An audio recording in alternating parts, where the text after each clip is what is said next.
The conversation on reparations for slavery in the UK has moved from the abstract and the evasive into a complex discussion involving Commonwealth leaders, as it was almost likely to do. And the the figure of £18 trillion has been bandied around in various newspapers. And while the UK, represented by the Prime Minister, Sir Keir Starmer, held firm in dismissing financial reparations, it faces mounting pressure from Caribbean and African nations who argue that the legacy of British colonialism requires tangible recognition, whether through financial compensation, education, or formal apologies. In fact, the British diplomats are eagerly saying, well, financial recompense isn't the only route. We could also do education. We could also do um, investment in foreign aid and so on. The recent Commonwealth Summit's acknowledgement of reparatory justice marks a shift. The UK's reluctance to formally address the topic now contrasts with an international consensus urging reparations for the atrocities of the slave trade.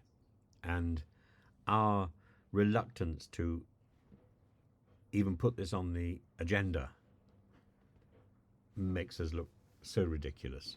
The estimated cost of 18 trillion is this daunting figure that underscores the scale of generational wealth extracted by colonial powers, and the potential price tag emphasises why the UK has been so slow to engage, preferring gestures such as this initiative, this educational initiative, that educational initiative, an apology over financial reparations, anything other than actually putting their hand in their pocket, which could bankrupt the country. I mean, COVID and Brexit, and now this. It's just not survivable, really.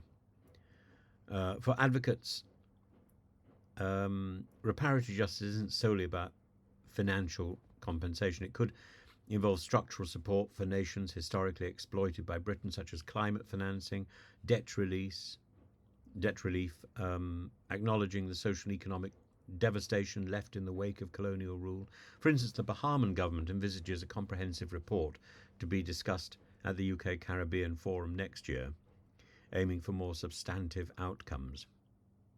As the UK moves cautiously, therefore, King Charles's remarks about the summit on learning from history reflect a shift in tone but stop short of direct reparations. The diplomatic challenge for Britain remains in finding an approach that offers justice without